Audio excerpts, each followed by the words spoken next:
Side lobes and greater lobes, guys? When? Where are side lobes created from? Single element transducers. Greater lobes, Sophia, where are they created from? Dewey? By ray transducer. Ray transducers, transducer with multiple elements. That's the main thing I want you to know. And that they degrade lateral resolution. So, let's do our little summary. Okay, I'm not done with that. Still, talking about grading lobes, guys. Grading lobes in particular. Okay? So modern transducers are designed to reduce the strength of grading lobes, but how is this accomplished? Okay? This is accomplished since side lobes are artifacts, it's best to eliminate them. We don't want that information on there, right? We don't want that useless information. Okay? So apodization, that's a technique that reduces the strength of grading lobes. Okay? If you guys have that on my handout I gave you, right? I gave you guys the most shortened version, most understandable version I could make for you guys.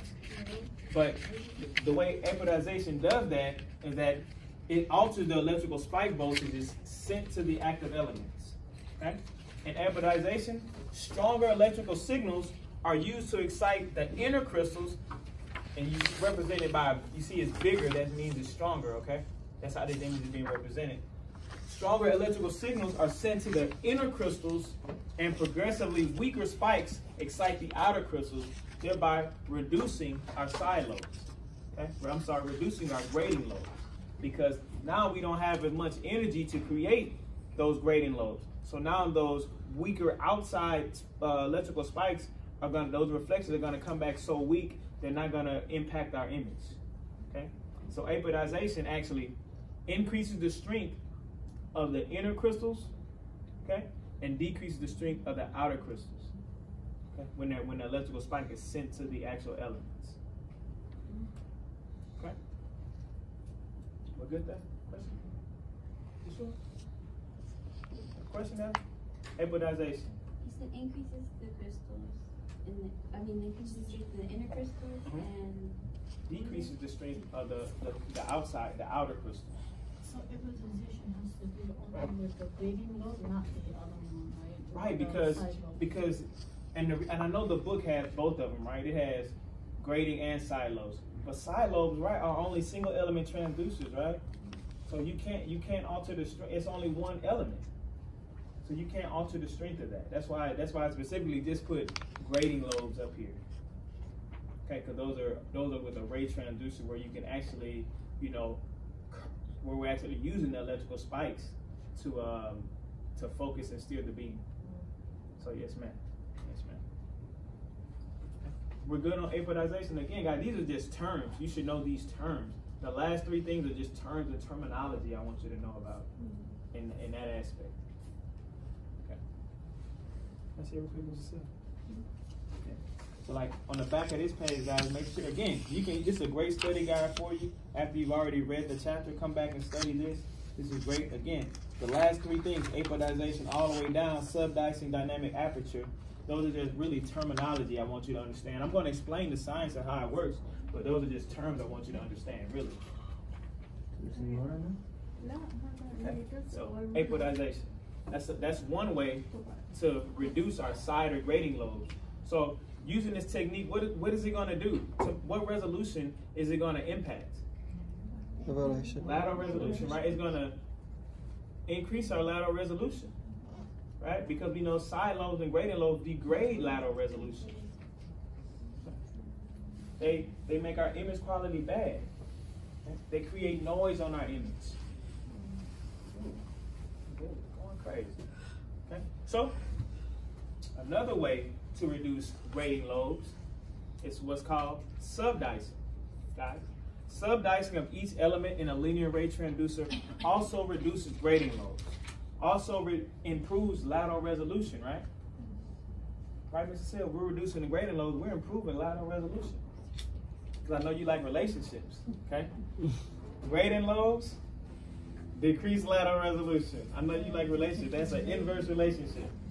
It's an inverse relationship, okay? With sub dicing, the crystal is divided into smaller groups, smaller crystals called sub-elements. So This is the only image I can really find. This is our one piece of PZT represented by one of these green deals right here. Okay, they're just going to divide that one piece of PZT into multiple sub-elements. Only thing is, these sub-elements are electronically joined, so they still share a channel. Okay, but they act as if they are a single crystal, which reduces the grading lobes. So they are at the same, those small, in the same channel? Absolutely. They share the electrical electric component. Yeah. Okay. I don't want you guys to think too deep into it. This is what I want you to know about sub dicing. Okay. It's taking a single element, cutting it into sub elements, but they share an electrical component. They share a wire. Okay. They're all still gonna be excited at the same time, but that technique reduces grading lobes, thereby improving lateral resolution. Okay. When we good there? Yeah. Far next? Okay. So this is our lobe summary. This is everything we need to know about lobes right here, guys. Lobes are off-axis sound beams. Okay. Lobes are undesirable because they degrade lateral resolution, they create image artifacts, and they reduce image quality. Okay. Side lobes are created by single element transducers. Grading lobes are created by array transducers, multiple element transducers. You can get your picture for us, because that's the summary of lobes right here. Okay. Apodization, yeah, y'all have it. I sent it to you already. Apodization and sub dicing reduce grading lobes, thereby improving lateral resolution. Remember, apodization works by sending stronger signals to the inner crystals and reducing the signal strength of the outer crystals when focusing the beam. Okay? Sub-dicing works by cutting that single piece of PZT into smaller pieces, sharing the same electricity. Okay? But that's also going to reduce grading lobes. Okay? We good there? Guys, that's my summary right there. That's everything I want you to know, really. And of course, I want you to know how apodization works and sub-dicing works, but that's what I want you to know about lobes right there. Okay? Any question about side lobes, grading lobes, guys? Questions about that?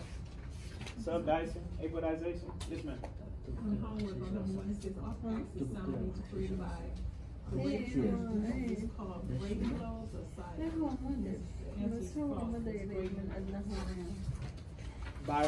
Grading lobes are created by array transducers.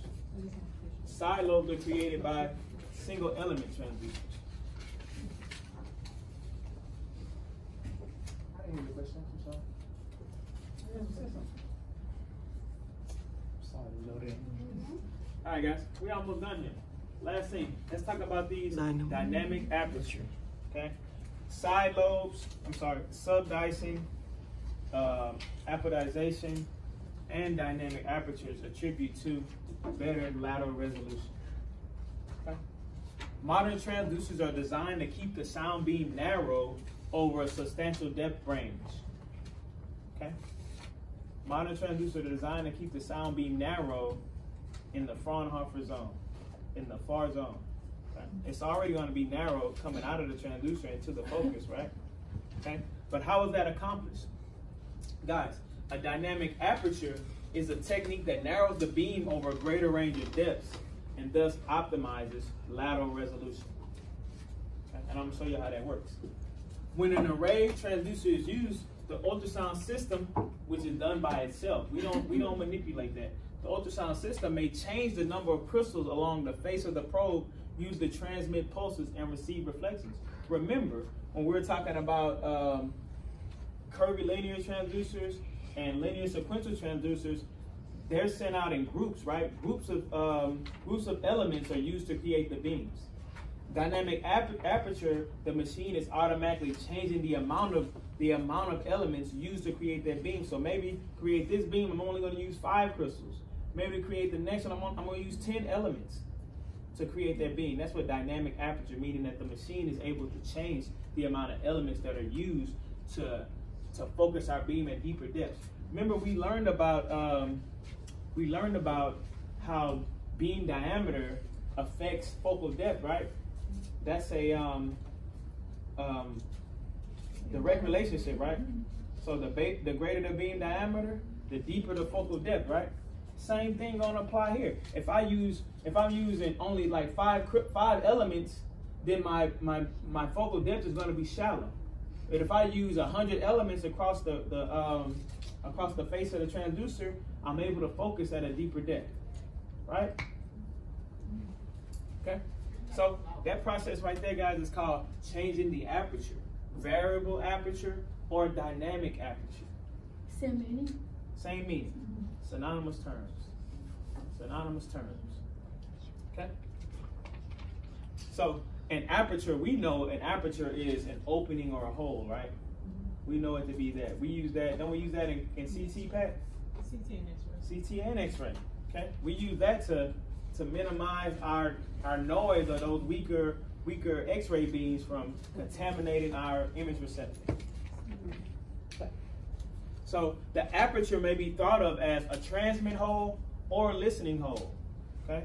Because not only do we have transmit focusing, right, but we also have dynamic receive focusing, correct? So we're able to focus that beam as is the reflections as they're coming back to our transducer. Okay. That is the number of elements used to create sound beams or receive reflected echoes. That means the transducer can automatically change those number of elements used to create sound beams or the number of elements used to receive reflected echoes. Okay? Dynamic aperture improves lateral resolution at a wide range of depths. So depending on our focal depth or the depth we need to get an image at, okay, our dynamic aperture, that transducer is going to change. Okay? That's how that works right there, guys. So again, we know how linear sequential transducers work, right? Curvilinear array transducers work. They're going to send out our beams out by using a group of elements. Okay, a number that's been used to create the beam changes. Okay, so therefore, the more elements we're using, the deeper our focal depth. Right? Because of the relationship between the single element is similar to this. With single element transducers, they have a direct relationship. Multi-element transducers have a direct relationship with focal depth as well. Okay, so the more elements you use, the deeper the focal depth.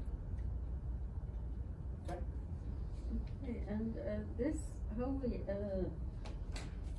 control this? This is something the machine is automatically deciding how many elements are used to create it. When we changing our depths, we're actually changing that. Yeah. Okay, when we're changing our focus, I mean, we're actually changing the number of elements. We don't know how many is using though. That's why I say the machine is actually doing that. The machine, how to do it, like, depends on the transducer that we're using it, or? Depends on the depth the focus that we're selecting. Okay. So if we move our focus down, we need to have a deeper focal depth.